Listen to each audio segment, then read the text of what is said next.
جو ہماری پالیسی ہے عمران خان کی ڈیفینیٹلی وہی امپلیمنٹ ہوگی. زیرو ٹالرنس فار کرپشن ہوگی, میرٹ اینڈ ٹرانسپیرنسی ہوگی. اور یہ میسج آج تمام ڈپارٹمنٹس کو جانا چاہیے کہ کرپشن پر بالکل جو ہے کہ کوئی کسی قسم کا کمپرومائز نہیں ہوگا, چاہے میرے کیبنٹ ممبرز ہوں اور چاہے باقی ڈپارٹمنٹس کے لوگ ہوں, کسی کو بھی جو ہے کوئی رعایت نہیں دی جائے گی. میرٹ اینڈ ٹرانسپیرنسی کا جو بول بالا ہے یہ آج سے نیچے تک جانا چاہیے انشاءاللہ تعالی.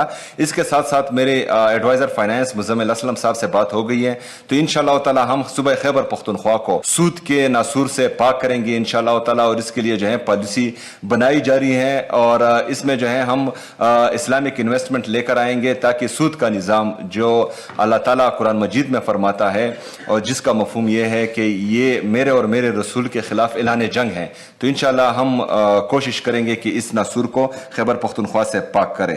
اس کے علاوہ ہماری جتنی بھی پالیسیز ہیں اس سے پہلے ہیں یا اس کے بعد بننے جاری ہیں, تمام کی تمام پبلک انٹرسٹ میں ہونی چاہیے جس سے ہمارے عوام کو فائدہ ہو. وہ قوانین جس سے عوام کو نقصان ہو اور کسی ایک فرد کو یا ادارے کو فائدہ ہو اس کو بالکل امپلیمنٹ نہیں کیا جائے گا, اس میں ترامیم لائی جائے گی.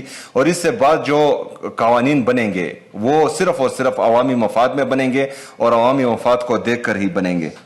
میں اپنے سی ایس صاحب کو اور ان کی ٹیم کو یہ بھی ہدایات جاری کرتا ہوں کہ ذاتی تشہیر نہیں ہونی چاہیے کسی کی بھی, کیونکہ یہ ایک الیکٹڈ گورنمنٹ ہے. تو جتنی بھی آپ کام کریں وہ گورنمنٹ کی اس میں ہمارے الیکٹڈ ممبرز کی جو ہیں وہ نمائندگی ہونی چاہیے تاکہ لوگوں کو پتہ چلے کہ ان کے منتخب کردہ نمائندے کیا کیا کر رہے ہیں.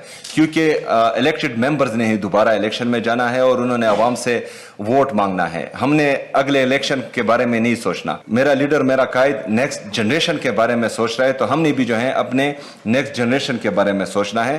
اور ہمارے جو جتنے بھی الیکٹڈ ممبرز ہیں وہ عمران خان کے ہدایات کے مطابق, اس کے نظریے کے مطابق گراؤنڈ پر نیکسٹ جنریشن کا ہی سوچ رہے ہیں. تو میں چاہتا ہوں کہ ان کو جو ہے وہ سوسائٹی میں ایک ریکگنیشن ملے. اس کے ساتھ ساتھ پرسوں جو جرگہ ہوا, میں تمام سیاسی پارٹیوں کو, چاہے سیاسی ہو چاہے مذہبی پارٹیاں ہوں, اس میں جتنی بھی ہمارے سماجی رہنماؤں نے, جتنے قبائلی مشران نے, جتنے ہمارے بزرگان نے, نوجوانوں نے شرکت کی, میں سب کا شکریہ بھی ادا کرتا ہوں اور ان کو خراج تحسین بھی پیش کرتا ہوں. سیاست ہر بندے کی اپنی اپنی ہے, امن ہم سب کا مشترکہ ہے. تو امن کے لیے آپ سب اکٹھے ہوئے, میں آپ کا شکریہ بھی ادا کرتا ہوں, خراج تحسین بھی پیش کرتا ہوں اور آپ کو یہ یقین دلاتا ہوں کہ جو اعلامیہ اس جرگے کے بعد جاری ہوا, صوبائی حکومت خیبر پختونخوا انشاءاللہ تعالی اس پر منوعاً عمل کرے گی.